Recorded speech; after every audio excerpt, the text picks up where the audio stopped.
Entrevista de hoje com Jaqueline Marçal.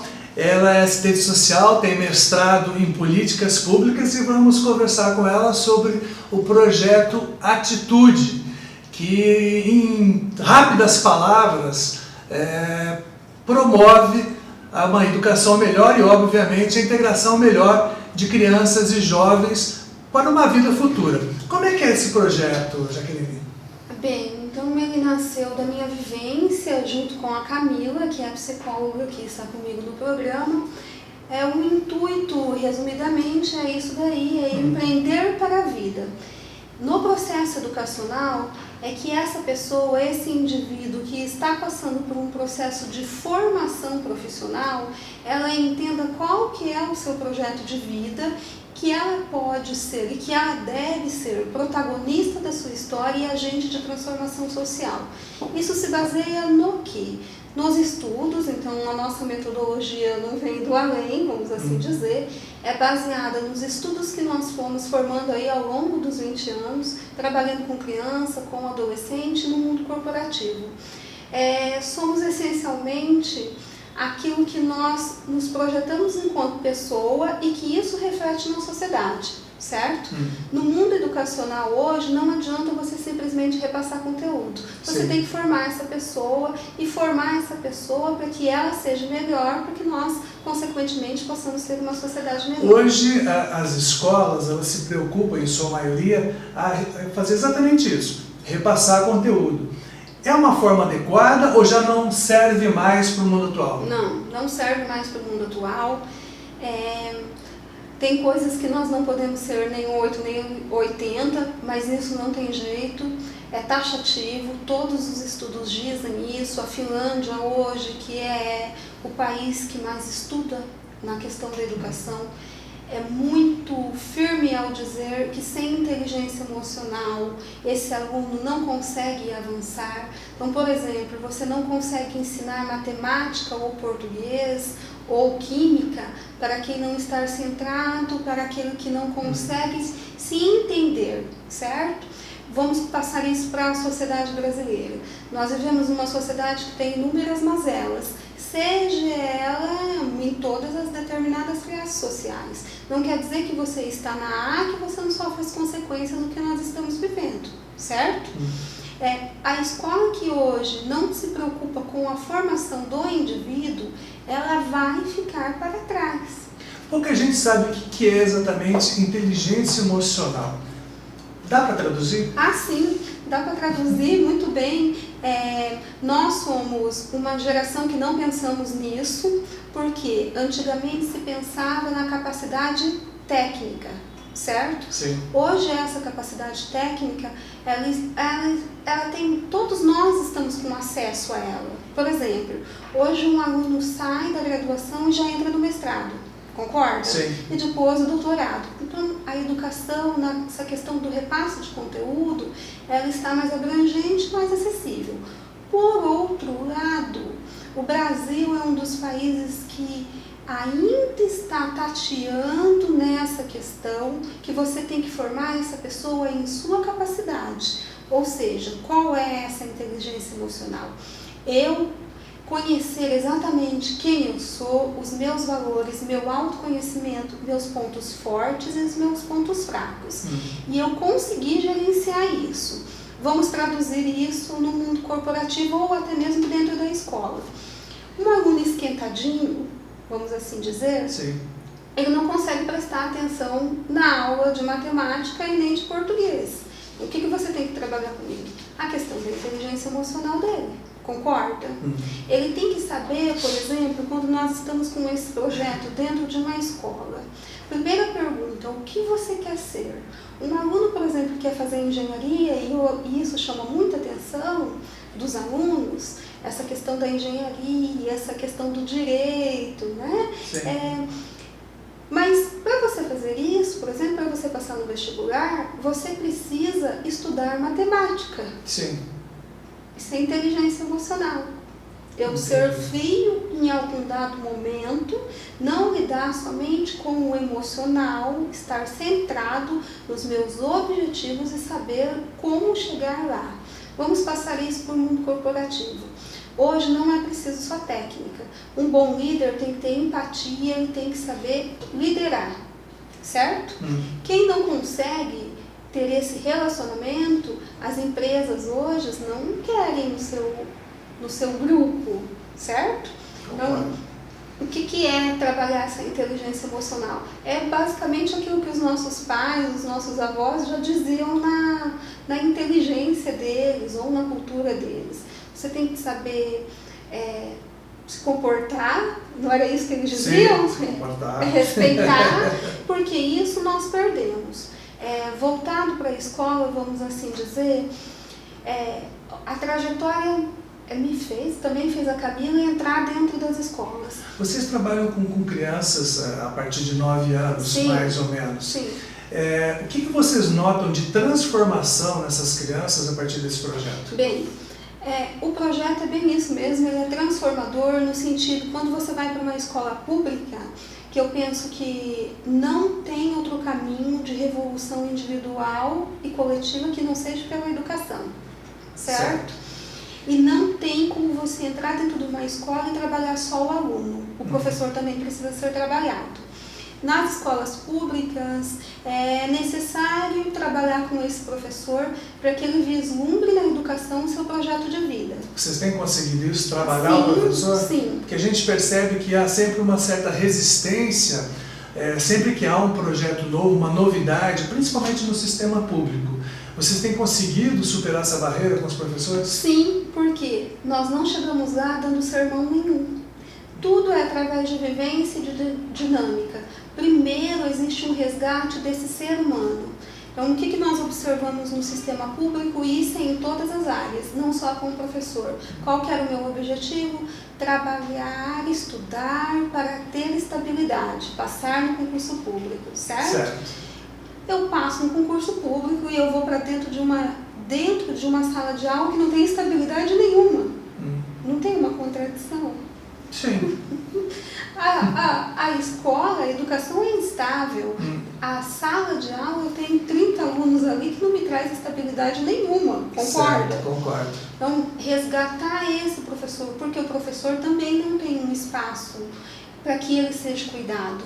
Você concorda? Sim. Então, esse professor ali, 1 ano, 2 anos, 3 anos dentro de sala de aula, sem discutir o seu projeto de vida, quem sofre a consequência é o aluno, certo? Então, o que você observa? O que eles querem? Aposentar, certo? Sim. Então, qual que é o trabalho? É com esses 3 pilares dentro da escola pública.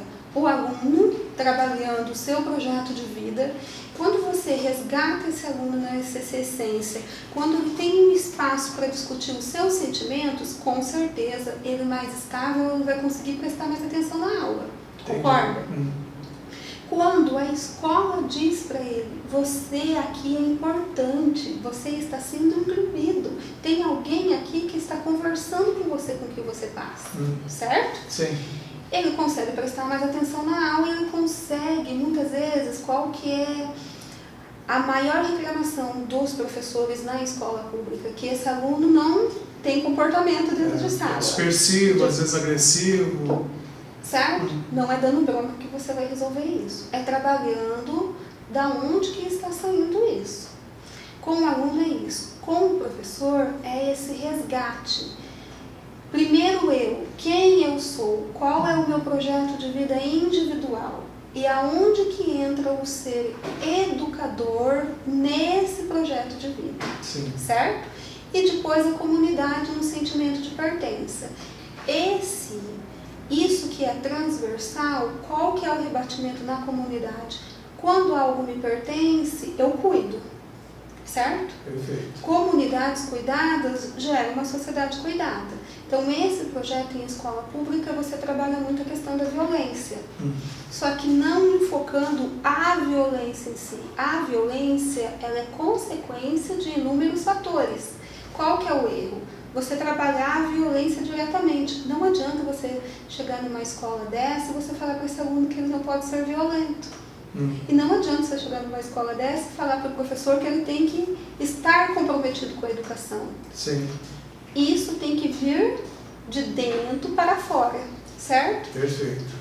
O projeto ele trabalha nessa questão, eu não acredito de forma alguma em nada a curto prazo, em coisas que já estão estabelecidas, e nem também que nós temos que passar e não deixar aquilo que, o nosso recado, vamos assim dizer. Então, toda a questão da escola pública, nós formamos mediadores. Esse mediador, depois que nós saímos, é ele que vai dar continuidade nesse trabalho. Sim.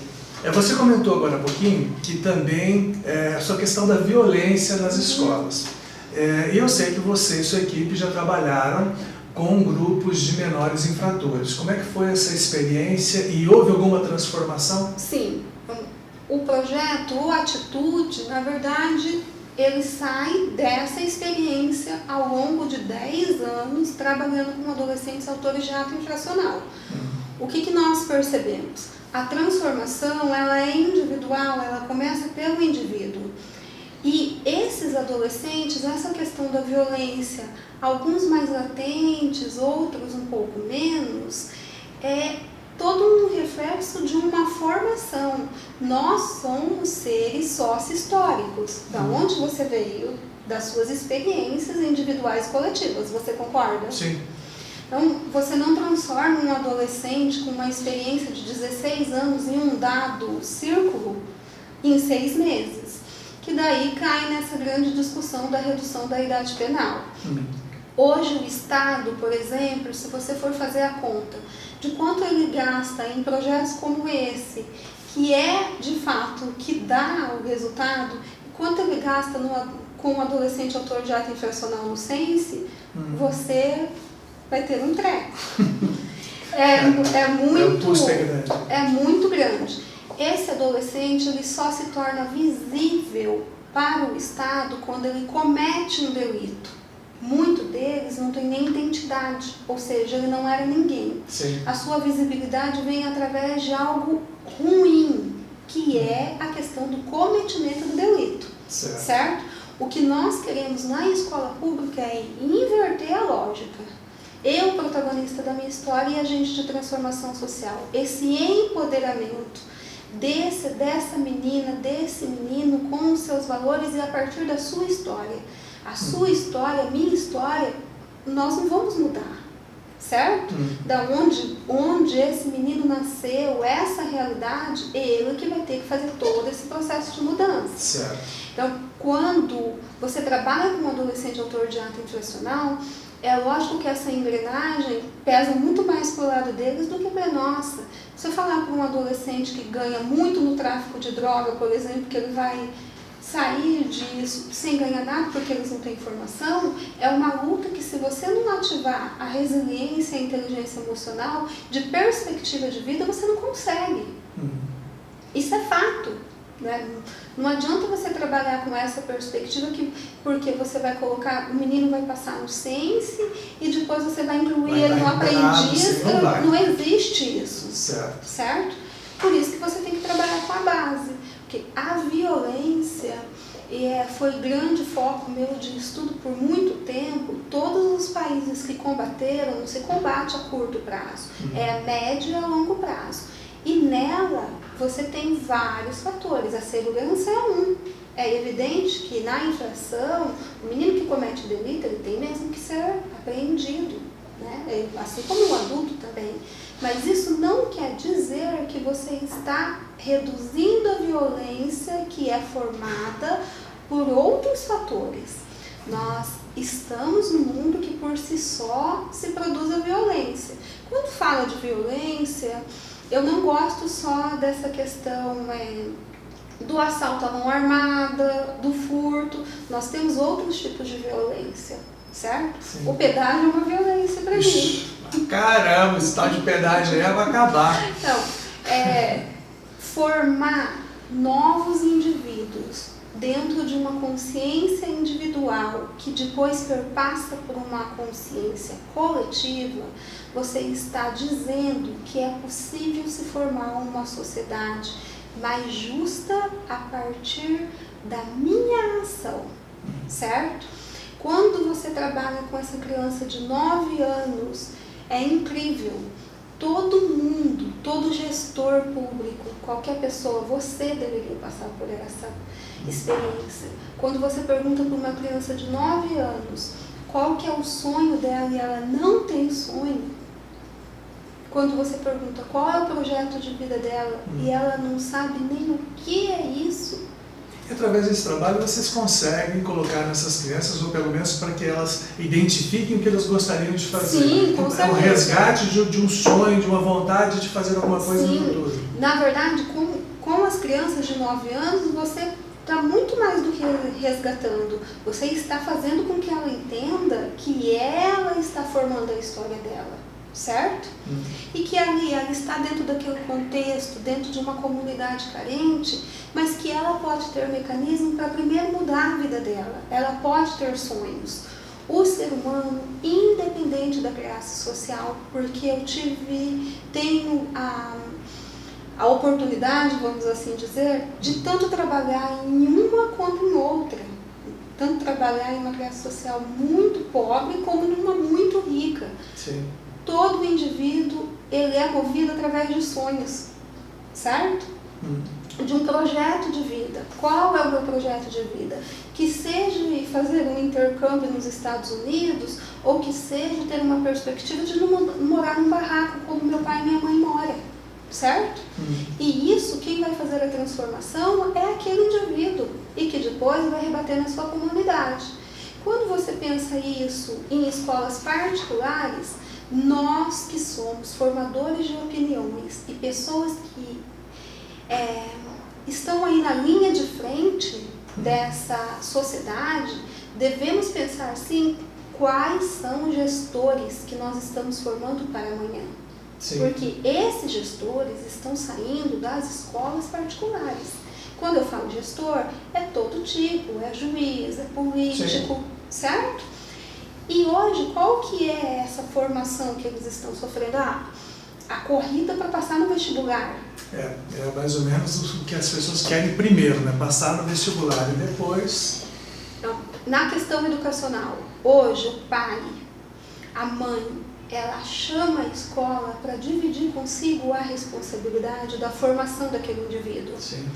Não tem como as escolas correr disso, que seja pública ou que seja privada. Isso é algo sem volta. Todos os estudos dizem isso, certo? O que nós temos que hoje pensar é qual é a metodologia que nós iremos utilizar para que isso se torne fato dentro da rede escolar, seja ela pública e seja ela privada. Perfeito. Jaqueline, muito obrigado pela entrevista. A Jaqueline já foi secretária de Ação Social de Londrina. Se você gostou dessa entrevista, você espalhe aí para a galera, dê uma clicada, dê um joinha, tá? E compartilhe o canal também. Abraço!